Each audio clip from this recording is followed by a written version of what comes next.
توحید کا تصور بلا شبہ دین اسلام کی جان ہے، جس کے بغیر اس کی حیثیت ایک ڈھانچے سے زیادہ نہیں رہتی۔ توحید کو عام طور پر اس کی ضد یعنی شرک کے ذریعے سمجھا جاتا ہے۔ شرک سے مراد اللہ کے ساتھ کسی جاندار یا بے جان مخلوق کو کاملاً یا کسی نہ کسی حیثیت میں اس کا ہمسر یا اس کے برابر ٹھہرانا ہے۔ اس کی دو بڑی اقسام ہیں، شرک فی العقیدہ اور شرک فی العمل۔ اس پریزنٹیشن میں ہم پہلی قسم کو تفصیل سے سمجھیں گے۔ شرک فی العقیدہ یہ ہے کہ کسی شخص کے عقیدے اور اس کے نظریے میں شرک داخل ہو جائے۔ اس قسم کے شرک کو شرک اکبر بھی کہتے ہیں، جس کی کوئی معافی نہیں ہے۔ شرک اکبر کی دو مزید بڑی قسمیں ہیں، جس کو ہم شرک فی الذات اور شرک فی الصفات کے نام سے جانتے ہیں۔ شرک فی الذات سے مراد یہ ہے کہ اللہ تعالیٰ کے پورے تصور کو اس کی تمام صفات سمیت اٹھا کر کسی غیر اللہ کو دے دیا جائے۔ مثلا عیسائیوں نے عیسیٰ علیہ السلام کو اللہ کا نسلی بیٹا قرار دے کر اللہ کا پورا تصور عیسیٰ علیہ السلام کو دے دیا۔ اسی طرح یہودیوں کے ایک گروہ نے عزیر علیہ السلام کو اللہ کا نسلی بیٹا قرار دے کر شرک فی الذات کا ارتکاب کیا۔ پھر ہندوؤں نے کرشنا اور رام چندر جیسے انسانوں کے بارے میں یہ عقیدہ گھڑا کہ خدا مکمل طور پر ان میں حلول کر گیا ہے، اور ہماؤس جیسے فلسفیانہ نظریے کے قائل افراد پوری کائنات کو خدا قرار دیتے ہیں۔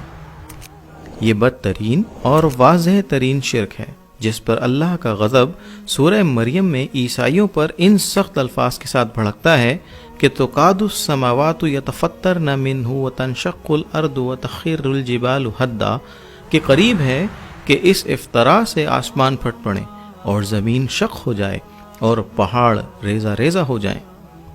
شرک کی دوسری بڑی قسم شرک فی الصفات ہے۔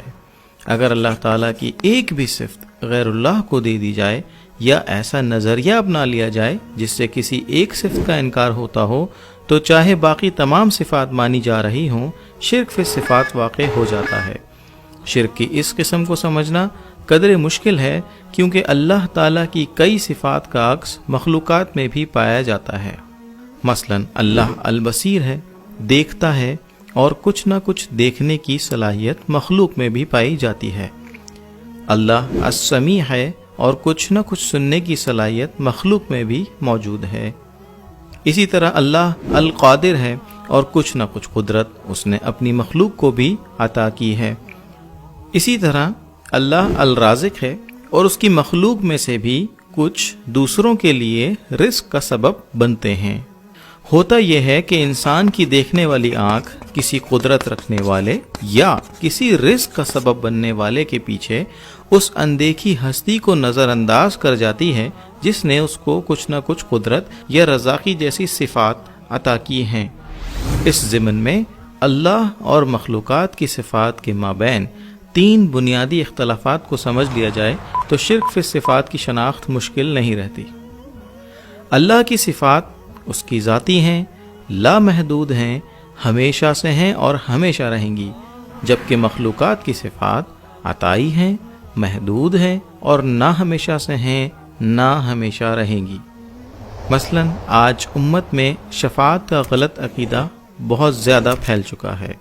عام تصور یہ ہے کہ قیامت والے دن بزرگ، پیر یا شیخ اور خصوصاً رسول اکرم صلی اللہ علیہ وسلم کیونکہ اللہ کے محبوب ہیں، اس لیے وہ امت کے گنہگاروں کو اللہ کے عذاب سے بخشوا لیں گے۔ یہ واضح شرک ہے، کیونکہ آخرت کے دن کا تنہا مالک یوم الدین صرف اللہ ہے، اور وہ اپنی مخلوق میں سے کسی کو بھی اس مقام میں شریک نہیں کرتا، اور اس دن کسی کو کسی کے حق میں کوئی اختیار نہ ہوگا۔ اس تصور کو سورہ طٰہٰ کی آیت نمبر 109، سورہ نبا کی 38 اور سورہ انفطار کی آیت نمبر 19 میں تفصیلاً بیان کیا گیا ہے، جبکہ سورہ زمر کی آیت نمبر 44 میں تو اللہ تعالیٰ نے اس مسئلے کو بالکل واضح کر دیا اور فرما دیا کہ ساری کی ساری شفاعت اللہ ہی کی ہے۔ اس کے برعکس قرآن و حدیث کی رو سے شفاعت کا صحیح تصور یہ ہے کہ قیامت والے دن رسول اکرم صلی اللہ علیہ وسلم ایک تو بنی نوع انسان کے لیے اس بات پر شفاعت کریں گے کہ روز محشر کی سختی ختم ہو اور حساب کتاب کا آغاز ہو، اور دوسرا امت مسلمہ کے گنہگاروں کے لیے شفاعت کریں گے تاکہ وہ جہنم میں اپنے گناہوں کی سزا بھگت کر جنت میں جانے کے قابل ہو سکیں۔ لیکن یہ ذہن نشین رہے کہ شفاعت کی یہ دونوں صورتیں اللہ کی چاہت کے بغیر فائدہ مند نہیں ہو سکتی۔ اسی طرح غیر اللہ سے مدد طلب کرنے کا شرکی عقیدہ بھی امت میں پھیل چکا ہے۔ خصوصاً مزاروں اور مقبروں میں مدفون اولیاء کرام سے متعلق یہ عقیدہ رکھا جاتا ہے کہ یہ بندوں کو رزق، اولاد اور صحت وغیرہ جیسی نعمتوں سے نوازتے ہیں۔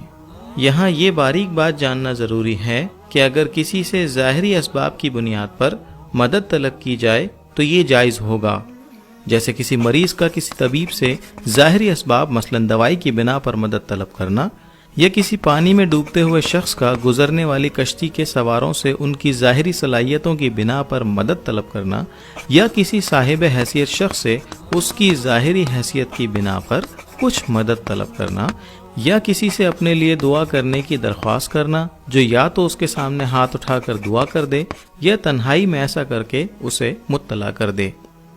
لیکن اگر کسی کے پاس ظاہری اسباب موجود نہ ہوں تب بھی اس امید پر اس سے مدد طلب کرنا کہ وہ کچھ غیبی اسباب کے ذریعے مدد کر دے تو شرک ہوگا، یا سرے سے جس سے مدد طلب کی جا رہی ہے وہی غیب میں ہو تو اس سے مدد مانگنا تو سراسر شرک ہے۔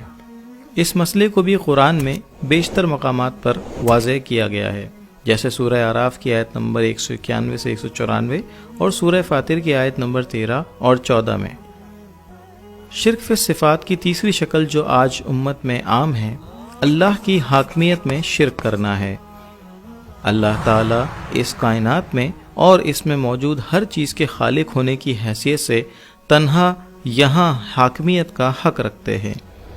اس کا مطلب یہ ہے کہ اللہ کے دیے گئے احکامات کا نافذ کرنا لازمی ہے، لیکن آج یہ تصور عام ہے کہ اللہ کے دیے گئے احکامات آج نافذ العمل نہیں ہیں، بلکہ اس کے برعکس پارلیمنٹ کے بنائے ہوئے احکامات کا نفاذ ہونا چاہیے، یا جہاں بادشاہتیں قائم ہیں وہاں بادشاہوں کے بنائے ہوئے قوانین نافذ ہونے چاہیے۔ یہ نظریہ بھی شرک ہے، کیونکہ اللہ کے دیے گئے قوانین کے بارے میں یہ نظریہ رکھنا کہ یہ آج نافذ نہیں ہو سکتے اللہ کی توہین ہے۔ قرآن کی رو سے عیسیٰ علیہ السلام کو بیٹا بنا دینا ہی شرک نہیں، بلکہ اللہ کے علاوہ کسی اور کو احکامات طے کرنے کا حق دینا، چاہے وہ علماء اور مشائخ ہوں جو اللہ کی کتاب کے برخلاف احکامات شریعت اخذ کرتے ہوں، یا کوئی پارلیمنٹ ہو جو اللہ کے دیے ہوئے قوانین کے برخلاف کوئی اور قانون طے کرے، سراسر شرک ہے۔ سبحان اللہ والحمد للہ